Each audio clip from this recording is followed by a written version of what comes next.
बहुत-बहुत स्वागत और उनको मेरा प्रणाम। शुक्राना गुरुजी, आपने फिर एक मौका दिया। बहुत-बहुत शुक्राना गुरुजी का। अ, गुरुजी का जैसे आदेश था कि सत्संग करते जाना और मौका भी गुरुजी देते हैं और समा भी वही बनाते हैं। तो हम लोग खाली शुक्राना बोल के और उस चीज़ में और हमारे पास कुछ है ही नहीं बोलने के लिए और गुरुजी ना जाने क्या-क्या हम लोगों के लिए करते हैं।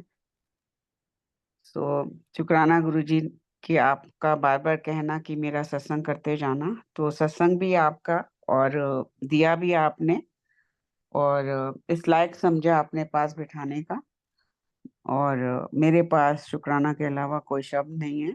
आज प्लेलिस्ट भी काफ़ी गुरुजी के टाइम के ही शब्द थे और एक शब्द था मेरा मुझ में कुछ नहीं, जो कुछ है सो तेरा।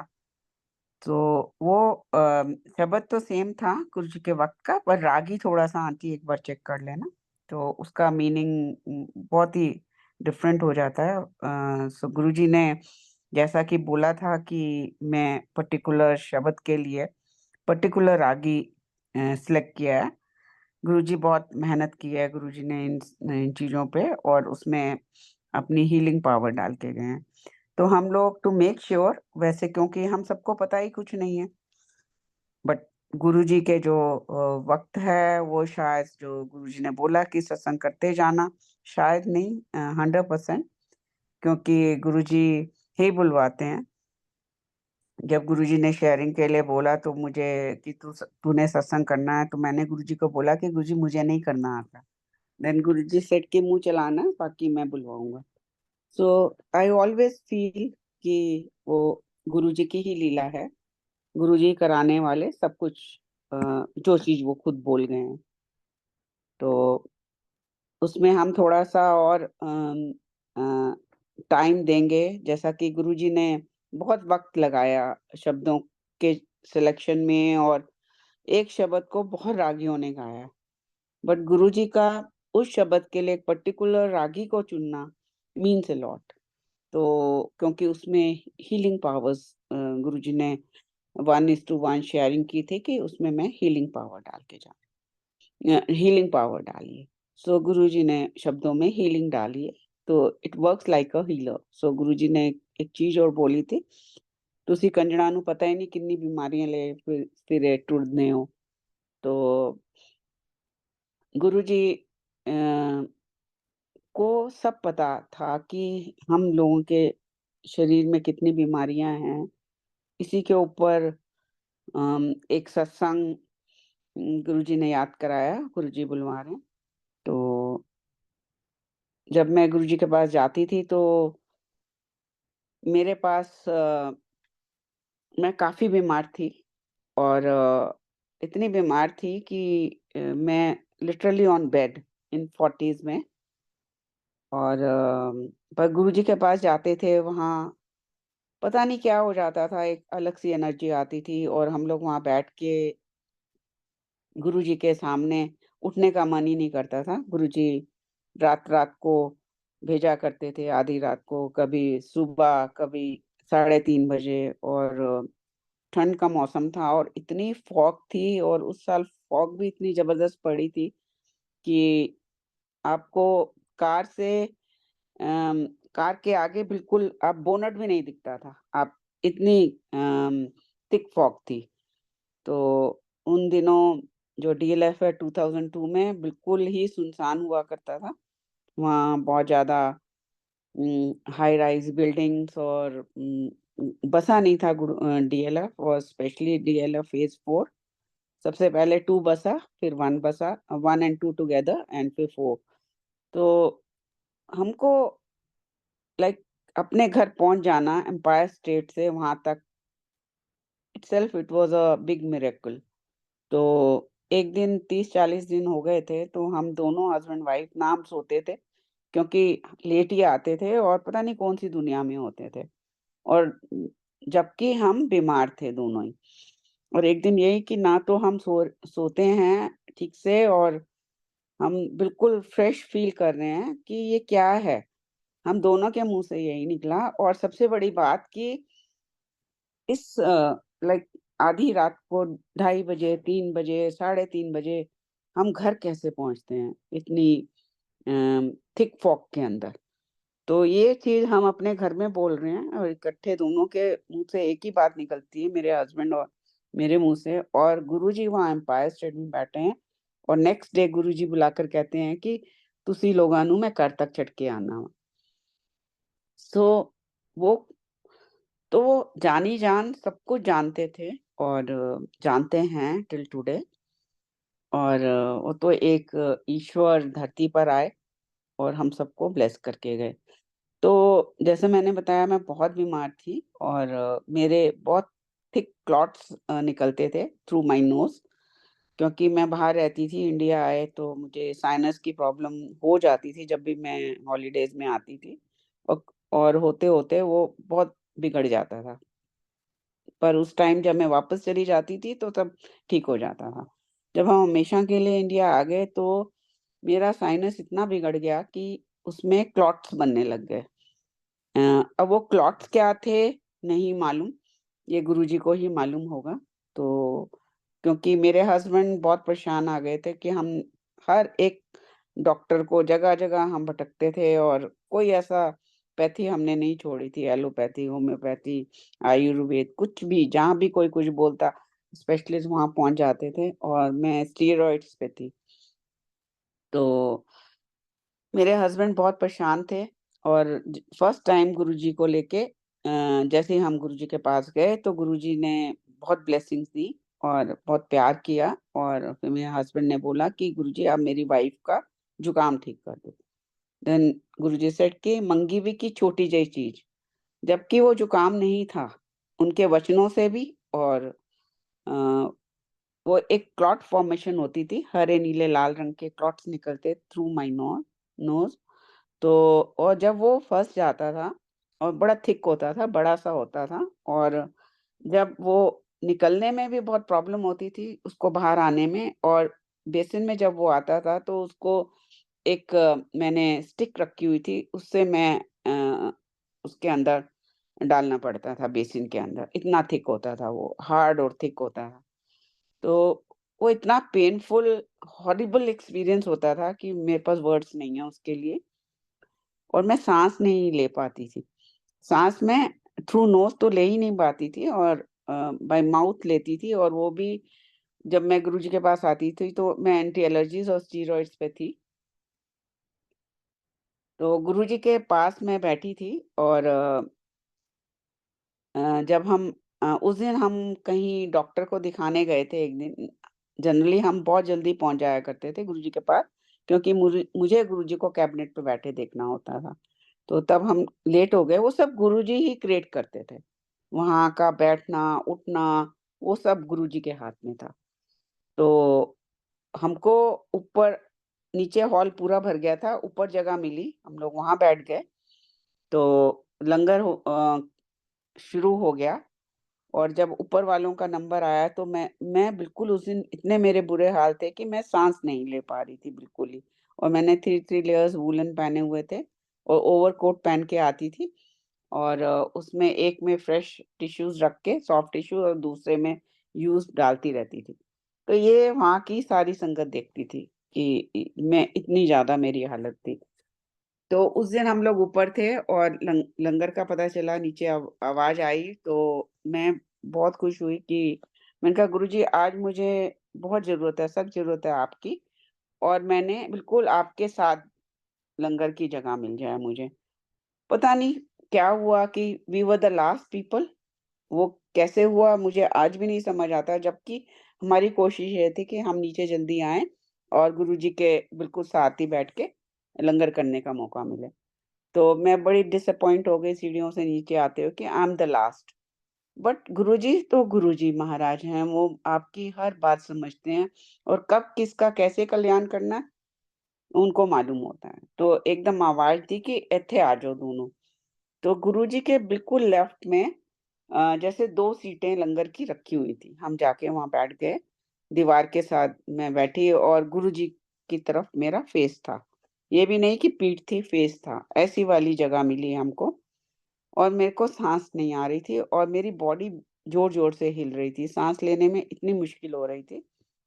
ऑल ऑफ सडन गुरुजी ने आँख टेढ़ी की और देखा ऐसे मुझे, विदिन सेकंड्स संगत जी, ऐसा हुआ कि आई लिटरली फेल्ट कि मेरे अंदर से सारे क्लॉथ्स टक, टक, टक, टक करके ऊपर से बाहर निकलते चले जा रहे हैं और मैं आई वाज़ ब्रीथिंग नॉर्मल।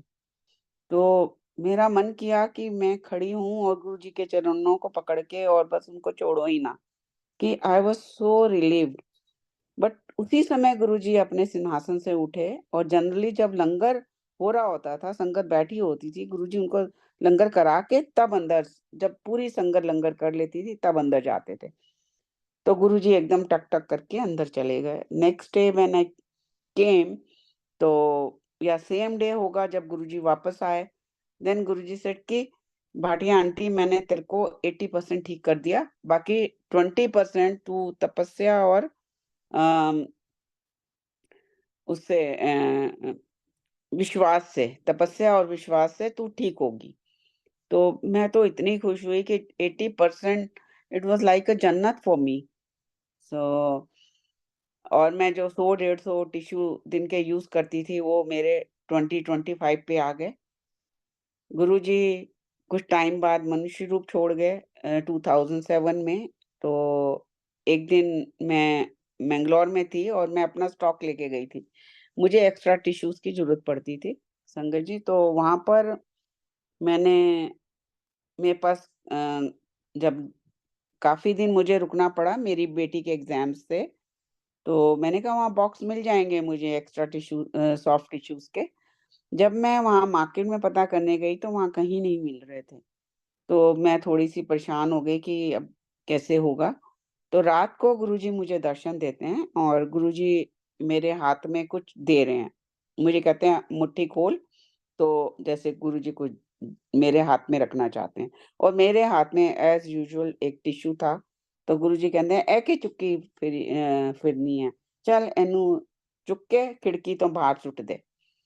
कोई लोड़ नहीं ਇਹਨੂੰ चुकन दी।" एंड संगत जी, वो दिन, आज का दिन, मेरा जो है, कितने साल हो गए ये। गुरुजी ने 2007 में मनुष्य रूप छोड़ा, उसके कुछ समय बाद ही, और आज मुझे एक भी टिश्यू की ज़रूरत नहीं पड़ती। ये गुरुजी की इतनी बड़ी कृपा रही। इससे बड़ी कृपा और कोई मैं हो नहीं सकती कि चाहे मौसम चेंज हो, कभी-कभी वन्स इन अ ईयर कभी सोर थ्रोट वगैरह हो जाए तो डिफरेंट चीज़ है। तब भी इतने टिश्यूज़ की ज़रूरत नहीं पड़ती। ये गुरुजी ने इतनी बड़ी ब्लेसिंग दी, कृपा दी मेरे को। तो गुरुजी तो जैसे मैंने बताया उनको सब मालूम था। तो एक दिन गुरुजी मुझे बुला के कहते हैं कि मुझे ठीक करने के बाद गुरुजी कहते हैं कि तू बीमार है, जा तू अपना इलाज कर, कल से यहाँ मत आइयो। तो मैंने मन में सोचा, अपना दिमाग लगाया कि गुरुजी मेरे को तो आपने ठीक कर दिया 80% और I am feeling very fine, I am very fit and fine, मुझे तो जैसे जन्नत मिल गई है। तो और मैं बहुत एनर्जेटिक भी हो गई हूँ और मैं लाइक एनर्जेटिक तो आपके पास आते ही हो चुकी थी। तो अब तो मैं आई आई रियली फील गुड, मैंने मन ही मन सोचा और नेक्स्ट डे मैं गुरुजी के पास आ गई। गुरुजी ने फिर कहा कि तू बीमार है और मैं तेनू क्या है ना अपना इलाज करा। मैंने फिर वही सोचा, मैंने कहा गुरुजी आपने ठीक कर दिया मुझे 80%, आपने बोला कि मैंने तेरे को ठीक कर दिया। तो अब मैं कहाँ बीमार हूँ? Third day again I came, then Guruji said मुझे गुस्सा करके कि आंटी हुन तू मैनू बीमार करेंगी। तो मतलब वाज़ वेरी क्लियर कि मैं जिद में हूँ और गुरुजी मुझे अब मेरी बीमारी अपने ऊपर लेंगे। तो मैंने कहा नहीं गुरुजी, ये नहीं मैं होने दूँगी कि आप मेरी बीमारी अपने ऊपर लो, कि जो भी है मेरी बीमारी मैं अब सॉर्ट करूँगी उसको, मुझे क्या बीमारी है। तो मेरी बेटी आई हुई थी, तो मैंने उसको बताया कि ऐसे-ऐसे गुरुजी ने बोला, तो मेरी बेटी कहने लगी कि मम्मा, बीइंग लेडी तो आप गायने के पास चलो, क्योंकि आपको तो कुछ समझ नहीं आ रहा, आपको तो लगता नहीं आप बीमार हो। तो हम वहाँ गए तो मुझे थोड़ा-सा अपर एब्डोमेन में पेन होता था। तो उसने बड़ी देर काउंसलिंग की, सब कुछ किया। देन शी सेड कि आप जो है 2 दिन एडमिट हो जाओ, आपके सारे टेस्ट होंगे। मेरे सारे टेस्ट हुए, कहीं कुछ नहीं निकला। लास्ट डे मेरा अल्ट्रासाउंड हो रहा था। देन शी सेड कि आप प्रेग्नेंट हो। उस लेडी ने कहा जैसे आपके सिम्पटम्स हैं वो प्रेग्नेंट वाले हैं। तो मैंने कहा नहीं, वो तो पॉसिबल ही नहीं है। कहने लगी नहीं, आप तो बहुत यंग हो, तो इट कैन बी पॉसिबल। मैंने कहा नहीं, though I look young but I am not that young कि मैंने बेबी कंसीव किया हुआ हो। Then she said okay never mind, तुम सारे टेस्ट कराओ। फिर जब मेरा अल्ट्रासाउंड हो रहा था, देन डॉक्टर सेड कि मेरी बेटी को बुलाया रेडियोलॉजिस्ट ने और बोला कि तुम्हारी मम्मी के पेट में ट्यूमर है और वो 1 पॉइंट सम सेंटीमीटर का है। तो it's not alarming but it's a major surgery. तो ये नहीं कि आज मैं एडमिट करूं और आपको सर्जरी के लिए बोलूं, आप टाइम लो और अपॉइंटमेंट लो और डिसाइड करो कि आपने कब करानी है। हम लोग आ गए, तो हॉस्पिटल से छुट्टी हो गई। Since I was in the hospital और संडे के संडे गुरुजी सत्संग करवाते थे, तो लोगों को पता चल गया एक सब्बरवाल फैमिली है, तो बहुत ही गुरुजी की प्यारी संगत है, इट्स लाइक अ फैमिली।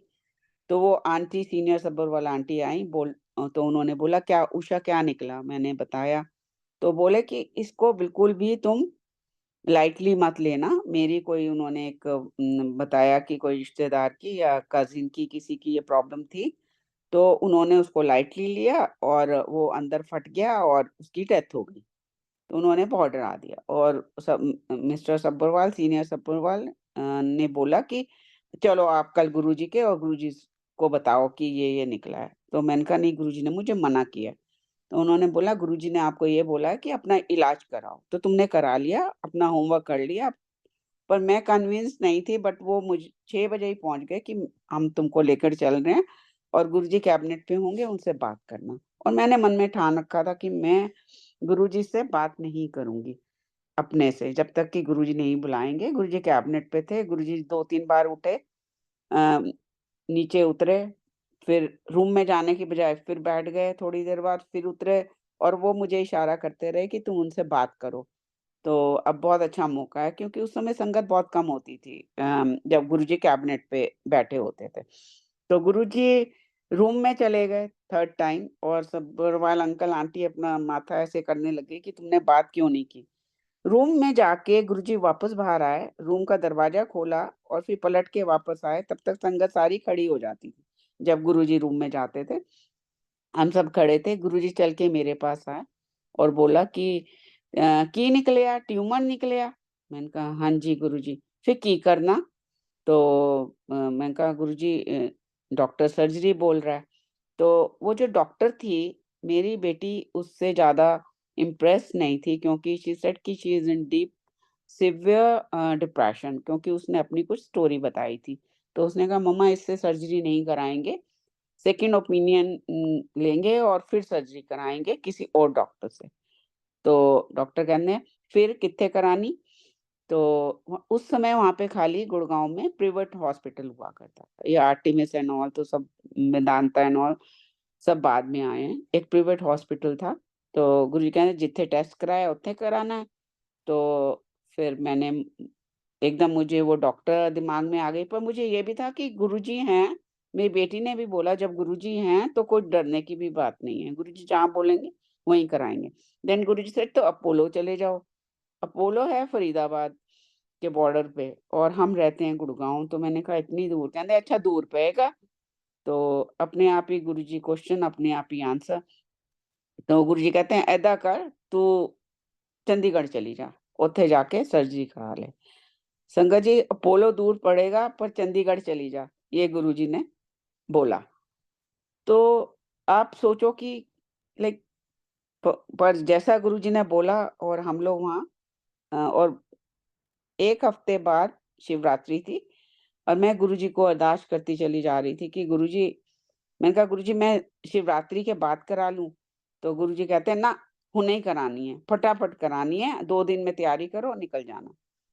तो अब गुरुजी का आदेश था और मैं रास्ते में मन ही मन की गुरुजी आपने मुझे शिवरात्रि अपने साथ नहीं मनाने दी, तो मेरा मन है आप मुझे दर्शन दोगे फिर।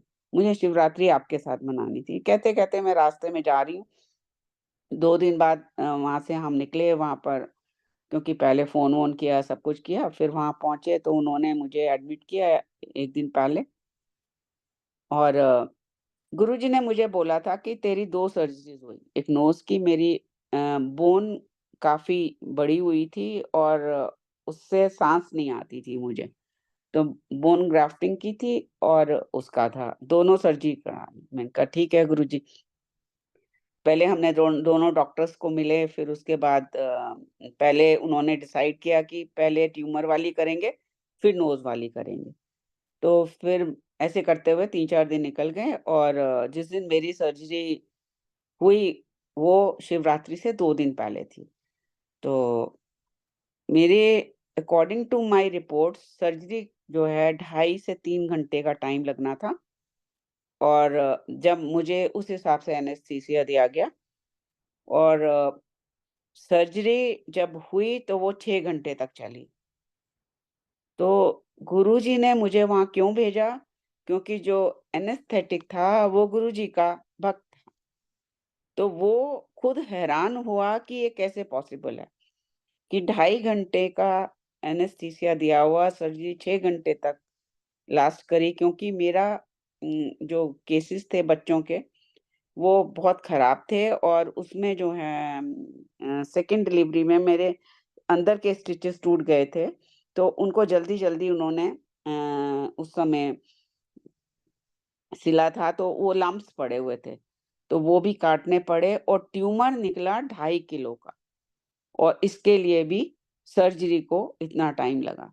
2.5 किलो का ट्यूमर, सारी दुनिया हैरान कि इतना बड़ा तो बच्चा होता है। तो गुरुजी ने जैसा कि गायनी ने बोला अ, कि you have conceived a baby, तो वो उसके अंदर उन्होंने मेरे पता नहीं कितने कर्म काटे जन्मों के, ये गुरुजी को ही पता, क्योंकि गुरुजी ने कहा था मुझे कि मैं तेरे जन्मों के कर्म काटूँगा, क्योंकि गुरुजी मोक्ष की तैयारी करा रहे थे। तो गुरुजी ने वो सब काटा और उसके बाद सर्जरी इतनी ज़्यादा खराब थी कि उन दूसरे डॉक्टर ने बोला कि अभी पॉसिबल नहीं है, जब तक 45 डेज़ नहीं हो जाएँगे, तो हम दूसरी सर्जरी को हाथ नहीं लगाएँगे, you are very weak at present. और फिर उस दिन मेरी हालत बहुत खराब थी 2 दिन तक, शिवरात्रि थी, तो मैंने अपनी बेटी और हस्बैंड को बोला कि आप गुरुजी के पास जाओ शिवरात्रि पे। तो मेरे हस्बैंड ने बोला कि नहीं तेरे को इस हालत में छोड़ के हम नहीं जाएँगे, दोनों ने बोला। मैंने कहा नहीं प्लीज़ कोई तो हो घर का कि वहाँ जाए, बेटा कनाडा में था, तो मैंने इनको जिद करके दोनों को भेज दिया। तो कोई साढ़े 3 बजे का टाइम था रात को और नींद का तो सवाल ही नहीं उठ रहा था और मैं, क्योंकि मेरी हालत बहुत खराब थी। बहुत बुरी सर्जरी हुई और बहुत बुरी हालत में मैं पेन में थी और काफ़ी मेरी। तो साढ़े 3 बजे मैं सेमी अनकॉन्शियस को पूछ रही हूँ कितना टाइम हो गया, ध्यान गुरुजी की तरफ था और पौने 4 बजे के करीब मैं ऐसे ही सेमी अनकॉन्शियस टाइप थी और मुझे गुरुजी ने दर्शन दिए और गुरुजी ने उस दिन डबल शेड का चोला पहना हुआ था और ऐसे दर्शन थे कि बहुत प्यारे, कि जैसे मैं शिवरात्रि गुरुजी के साथ ही मना रहे हैं। तो सुबह मेरे हस्बैंड का और उस दिन मेरी बेटी को गुरुजी ने 3 सोलो डांस करवाए, एक के ऊपर एक। और क्या-क्या काटा ये गुरुजी को मालूम, उसका भी और मेरा भी कल्याण किया गुरुजी ने।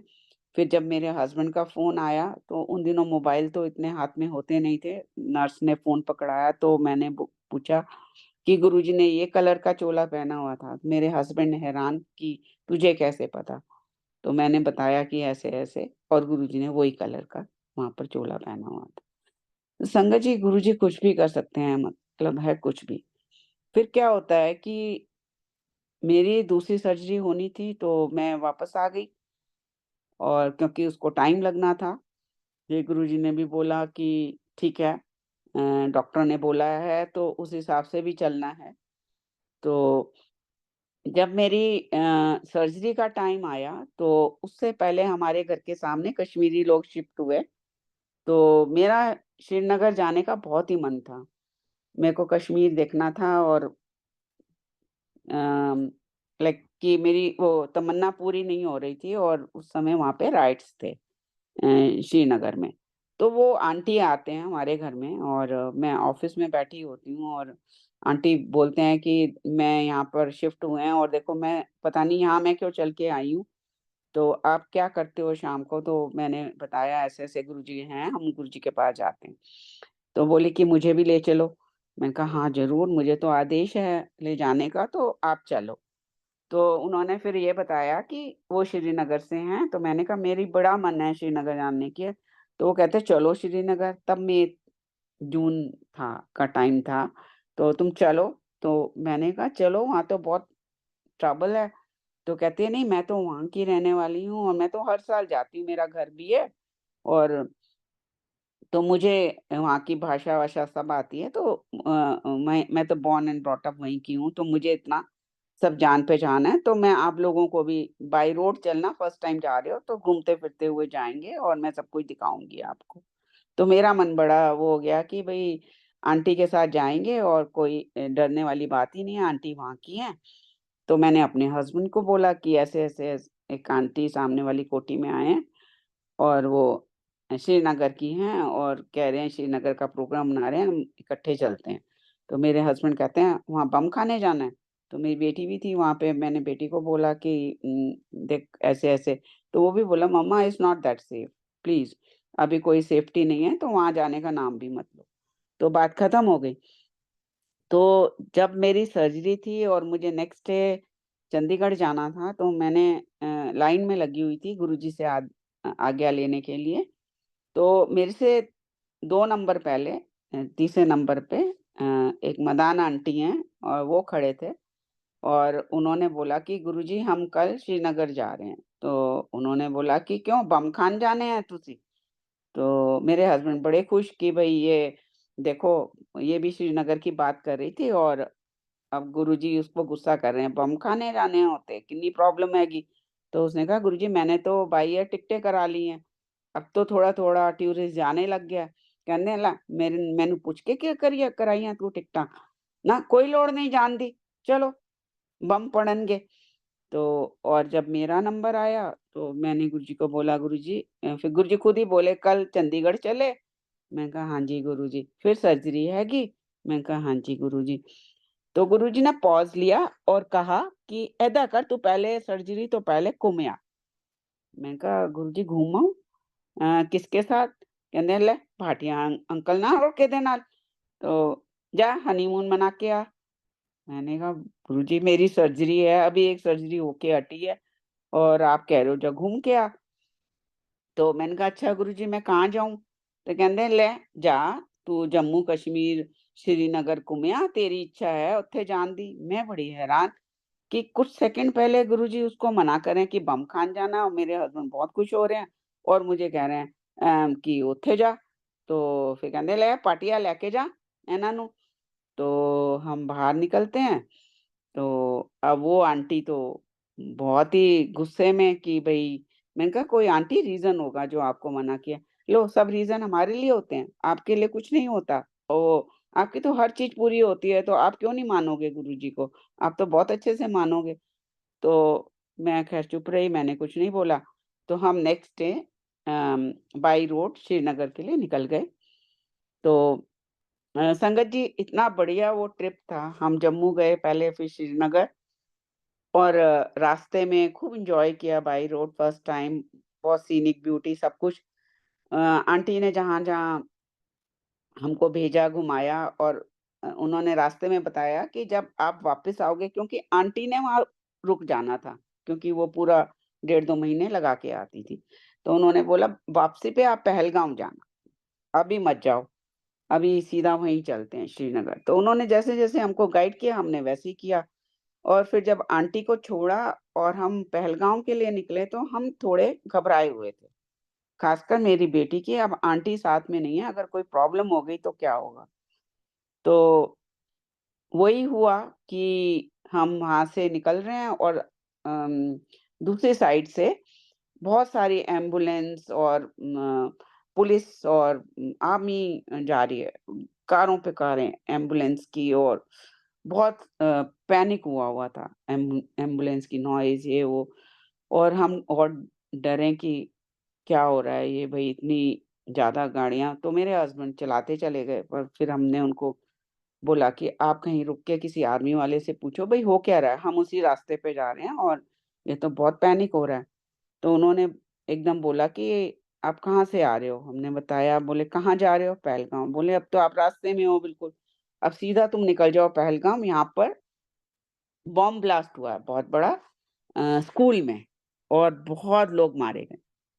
तो हम लोग तो इतना डरे हुए थे कि हम सीधा पहलगाम पहुँचे और बहुत सुंदर रिज़ॉर्ट था वहाँ, पर्सनल रिवर वो था, के साथ था, और एन्जॉय किया अंदर ही अंदर, बाहर नहीं निकले। टीवी चलाया तो जान निकल गई।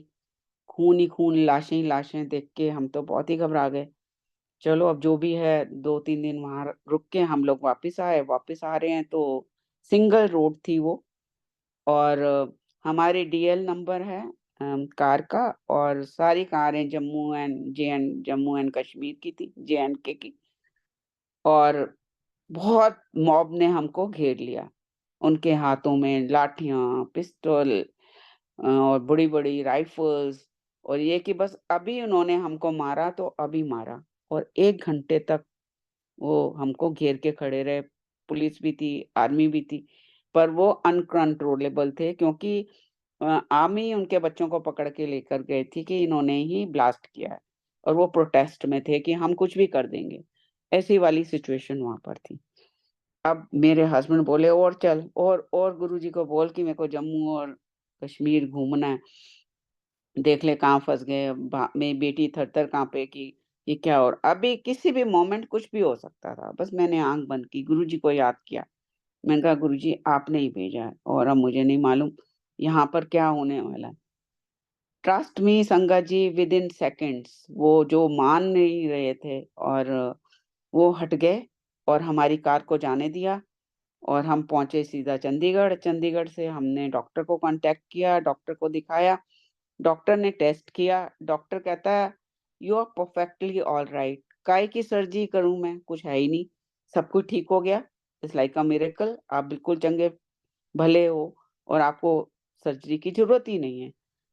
तो संगत जी, ये गुरुजी का आदेश मानना, उस पर चलना, और गुरुजी उसमें कुछ भी कर कर सकते थे, और करते हैं आज भी। तो गुरुजी ने हमको खाली 3 चीज़ें दी हैं, जो हमने उसको फ़ोकस करना है अपने जीवन में, अमल करना है। जब भी मौका मिले, गुरुजी के शब्द बानी जो गुरुजी ने सिलेक्ट किया हम सबके लिए, उसको सुनें, और गुरुजी के जो सिलेक्ट किए हुए रागी हैं, वो ही चुनें और वो ही सुनें, और कोशिश करें, या नहीं समझ आ रहा, किसी से पूछ लें कि गुरुजी के टाइम यही वाला बजता था। तो आपको कहीं न कहीं से हेल्प मिल जाती है। और दूसरा, गुरुजी ने दिया लंगर प्रसाद। गुरुजी ने बहुत सिंपल लंगर प्रसाद, गुरुजी ने 2003 में सत्संग स्टार्ट कराया था, तो गुरुजी ने 2 सिंपल चीज़ें हम लोगों को सिखाई थी। अगर तो स्नैक प्रसाद कर रहे हो, तो जब शबद वाणी चल रही है तो खाली चाय प्रसाद हाथ में देना है, और अगर आपका स्नैक प्रसाद का टाइम है, तो शबद वाणी के बाद, सत्संग शेयरिंग के बाद, हाथ में प्लेट में 2 नमकीन, 1 मिट्ठा, या कोई बड़ा ओकेज़न है तो 2 मिट्ठे और 2 नमकीन, या 1 नमकीन, जितना भी ਤੁਹਾਡਾ मन करे, इस तो ज़्यादा नहीं करना। और लंगर प्रसाद का टाइम है तो ओनली लंगर प्रसाद, तो उसमें जो है 1 सूखी सब्ज़ी, 1 गीली सब्ज़ी, और उसमें चटनी प्रसाद, और मीठा, तो और रोटी प्रसाद। ये गुरुजी ने अपने वचनों से हमको प्रसाद दिया है।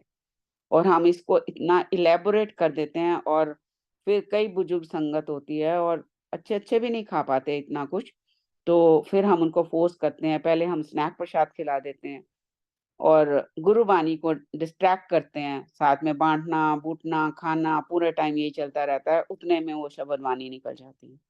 और उसके बाद फिर हम लोग लंगर के लिए फ़ोर्स करते हैं, सबको कहते हैं कि नहीं जी पूरा ख़त्म करो, और अनमने मन से लोग खाते हैं। जब अनमने मन से खाएँगे, भाव से नहीं खाएँगे, तो वो लगेगा भी नहीं। तो ये गुरुजी का दिया हुआ प्रसाद है, जो हमको और रास्ता भी यही है जो गुरुजी ने 2003 में खाली एंड खाली गुड़गाँव में सत्संग स्टार्ट करवाए थे, उसमें किसी भी संगत को नहीं आने दिया था। तो क्योंकि आज जब वहाँ दिल्ली आस-पास इधर-उधर के संगत आ ही नहीं सकती थी, जो रेगुलर सत्संग था, जो गुरुजी ने एक प्लेटफ़ॉर्म दिया, उसको डिसिप्लिन्ड वे में कराया, तो उसमें लोगों को कुछ पता ही नहीं है, खाली गुड़गाँव की संगत भी धीरे-धीरे, धीरे-धीरे बाद में जुड़ी है। तो फिर इतने में गुरुजी मनुष्य रूप छोड़ गए थे, फिर सब चीज़ें चेंज होने लग गई। तो अगर हम गुरुजी का आदेश अनुसार चल पड़ेंगे, तो हम बहुत कुछ ले जाएँगे। और तीसरा है सत्संग को सुनना और उसको सुनाना। तो सत्संग सुनाने का जिसको आदेश है, तो वो सुनना है, उसमें बहुत सारे अम, आदेश का मतलब यही है कि लोगों को आंसर्स मिलेंगे और लोग उस रास्ते पर चलेंगे। जो मेरा मानना है, गुरुजी ने बोला कल्याण कर आ गई, तू लोगां दा। तो लोगों का कल्याण ऐसे ही लिखा है, जो मेरे को समझ आता। तो बहुत-बहुत शुकराना गुरुजी, जय गुरुजी, अनंतम शुक्राना।